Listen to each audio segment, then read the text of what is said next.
কংগ্ৰেছৰ ধৈৰ্যচ্যুতি ঘটা দেখি থৰকাচুটি হেৰাল অখিল গগৈৰ।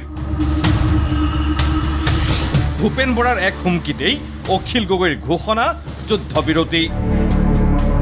ৰাছিয়া ইউক্ৰেইনৰ যুদ্ধৰ প্ৰসংগৰে বিৰোধীৰ ৰাজনীতিত টুইষ্ট। এইবাৰ নতুন ফৰ্মুলাৰে কংগ্ৰেছক পাকত পেলাবলৈ সাজু অখিল লুৰিণ।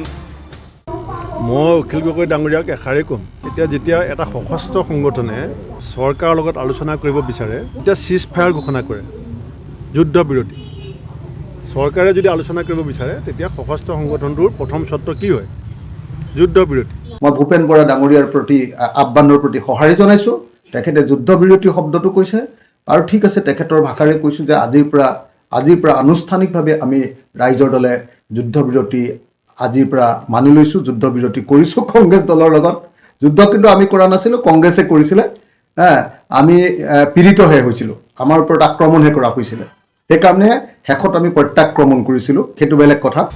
APCCৰ হুংকাৰ, কংগ্ৰেছৰ ৰাজহাৰ বেকা নহয়।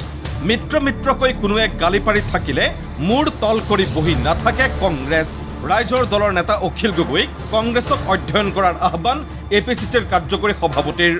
এফালে কংগ্ৰেছৰ গালি পাৰি থাকিব, এফালে মিত্ৰতাৰ কথা কৈ থাকিব, দুটা সমান্তৰালভাৱে হ'ব নোৱাৰে। যে হোৱাই নোহোৱাই আপোনাক যধে মধে কোনোবাই সমালোচনা কৰি থাকিব আৰু আপুনি কেৱল চব কথা বাদ দি পেলাই ৰাজহাৰ বেকাই কৰি পেলাই বন্ধুত্ব কৰিব, এইটোতো সম্ভৱ নহয়। সেইকাৰণে মই তেখেতক এষাৰেই ক'ম, যদি সঁচি অৰ্থত বিজেপি বিৰোধী শক্তি হিচাপে আমি যোনে নিজক পৰিচয় দিব বিচাৰোঁ, আমি কিছুমান সৰু কথাক বাদ দিবলৈ শিকিব লাগিব। কিছুমান বিষয়ক বাদ দি বৃহত্তৰ স্বাৰ্থৰ খাতিৰত, জাতীয় স্বাৰ্থৰ খাতিৰত, সাম্প্ৰদায়িক বিভাজনকে আমি বিজেপিক প্ৰতিহত কৰিবৰ কাৰণে আমি একত্ৰিত হ'বলৈ হ'লে আমি কিছু সংযমো হ'ব লাগিব, আমি কিছু সহনশীল হ'ব লাগিব। ভাৰতীয় জাতীয় কংগ্ৰেছ দল, এই দলক হয় আজি আমি ক্ষমতাত নাই, এইটো স্বীকাৰ কৰোঁ, কিন্তু তাৰ অৰ্থ এইটো নহয় যে ভাৰতীয় জাতীয় কংগ্ৰেছ দলৰ একো নাই বুলি যদি কোনোবাই ভাবে তাত আমি দুখ প্ৰকাশ কৰিম। ভাৰতীয় জাতীয় কংগ্ৰেছ দলক অধ্যয়ন কৰাৰ কাৰণে মই সন্মানীয় কিছু ব্যক্তিক আহ্বান জনাইছোঁ, অলপমান ভাৰতীয় জাতীয় কংগ্ৰেছ দলক অধ্যয়ন কৰক। APCCৰ এই স্থিতিৰ যেন ইংগিত অতি স্পষ্ট। মিত্ৰতাৰ স্বাৰ্থতেই গালি আৰু সহ্য নকৰে দলটোৱে। কংগ্ৰেছৰ ইংগিত বুজিও পালে অখিল গগৈয়ে। গালি ককৰ্থনাৰে নিসিজিব কাম। কংগ্ৰেছে নীতিৰ সঠিক উমান পাই অখিলে অস্ত্ৰ কৰি লৈছে কমন মিনিমাম প্ৰগ্ৰাম তথা ন্যূনতম উমৈহতীয়া কাৰ্যসূচী আৰু আগতীয়া আসন বুজাবুজিৰ চৰ্ত লৈ APCCৰ দিশে নতুন ৰাজনৈতিক পাশুপাত ৰাইজৰ দলৰ নেতাজনৰ। সঁচাকৈ কংগ্ৰেছৰ লগত যদি এইবাৰ বুজাবুজি হয়, তেতিয়াহ'লে আগতে কংগ্ৰেছ দলে কিমানটা সমষ্টিত খেলিব, আমি কিমানটা সমষ্টিত, বেলেগ ৰাজনৈতিক দলে আমি কিমানটা সমষ্টিত খেলিম, তাৰ কথাখিনি আগতীয়াকৈ ফিক্স হ'ব লাগিব। মই ভাবোঁ যে কমন মিনিমাম প্ৰগ্ৰেম এটা আৰু কোনে কেইখন আসনত খেলিব তাৰ সংখ্যাটো আগতীয়াকৈ ফিক্স কৰি তাৰ পাছতহে আমাৰ ইউনাইটেড প্লেটফৰ্মটো তৈয়াৰ কৰিব লাগে। অখিলেই নহয়, AJPৰ লুৰিণজ্যোতি গগৈৰো যে মত একেই সেয়াও বুজাই লুৰিণজ্যোতি গগৈয়ে ক'লে নিৰ্বাচনৰ আগলৈকে মিত্ৰতাত ঠিকেই ৰাখে কংগ্ৰেছে, কিন্তু আসন বুজাবুজিৰ বেলিকা কংগ্ৰেছৰ স্থিতি সদায়েই ৰহস্যজনক আৰু দুৰ্বোধ্য। যে তেওঁলোকৰ চব ঠিকে থাকে নিৰ্বাচনৰ আগলৈকে, মানে চিটৰ কথা পতালৈকে। চিটৰ কথা পতা দিনাখনৰ পৰাই গণ্ডগোলটো আৰম্ভ হৈ যায়।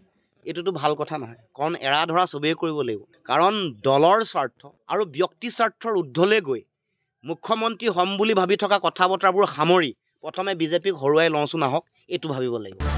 মিত্ৰ দলৰ এই ৰণনীতিৰ পাছত APCCৰ সভাপতি ভূপেন বৰাৰ মুখত আলোচনাৰ পোষকতা, কিন্তু কাৰ্যকৰী সভাপতি জাকিৰ হুছেইন চিকদাৰৰ বাৰ্তা অতি স্পষ্ট। মিত্ৰতা, বন্ধুত্ব, প্ৰেম, চৰ্তৰ ওপৰত নীতিকে। বন্ধুত্ব কিংবা মিত্ৰতা নিৰ্ভৰ কৰে বিশ্বাস, ভাতৃত্ববোধ আৰু আন্তৰিকতাৰ ওপৰত। এই গোটেই কথাখিনি আমি সভাত পৰ্যালোচনা কৰিম, তেওঁলোকৰ বিভিন্ন বক্তব্য আমি সভাত পৰ্যালোচনা কৰিম।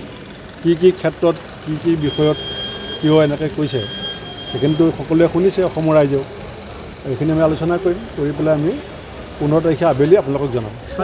স্বাৰ্থ আৰোপ কৰি এই দলক বিপদত পেলাম আপুনি কাৰোবাৰ লগত বন্ধু কৰিব, এইটো স্বাৰ্থ, তেনেকৈ বন্ধু হয় নেকি? কাৰোবাৰ লগত প্ৰেম কৰিব, এইটো স্বাৰ্থ, তেনেকৈ প্ৰেম হয় নেকি? কাৰোবাৰ লগত মিত্ৰতা কৰিব, এইটো স্বাৰ্থ, তেনেকৈ মিত্ৰতা হয় নেকি? গতিকে প্ৰথম আন্তৰিকতা, ভাতৃত্ববোধ, মনৰ মিল, এইসমূহ হ'লেহে পৰৱৰ্তী সময়খিনিত মিত্ৰতাৰ 1 ষ্টেপ, 2nd, 3rd, 4th তেনেকৈ ষ্টেপ গৈ আসনৰ কথাবোৰ আহিব। অখিল গগৈ ডাঙৰীয়াক মই আগতেও কৈছোঁ, এতিয়াও কওঁ, আপুনি অসমৰ ৰাইজক চিন্তাত নেপেলাব। অসমৰ ৰাইজে বুজাকৈ আপোনাৰ কথা বাৰ্তাবোৰ কওক যে আপুনি কোন পথেৰে যাব বিচাৰিছে। চলিত মাহৰ প্ৰথমটো পষেক ৰাজ্যৰ বিৰোধী ৰাজনীতিৰ বাবে অত্যন্ত গুৰুত্বপূৰ্ণ। কেন্দ্ৰীয় নেতাৰ উপস্থিতিত 2026ক লৈ ৰণনীতি প্ৰস্তুতৰ অৰ্থে কেইবাখনো বৈঠকত বহিব অসম কংগ্ৰেছ। আৰু এই বৈঠকসমূহত দলটোৰ নেতা কৰ্মীসকলে বিৰোধী ঐক্যমঞ্চৰ সদস্য দলে আৰোপ কৰা চৰ্তাৱলী কিদৰে গ্ৰহণ কৰে তাৰ ওপৰতেই নিৰ্ভৰ কৰিব 26ক লৈ বিৰোধী ৰাজনীতিৰ ভৱিষ্যত। Bureau report ND24।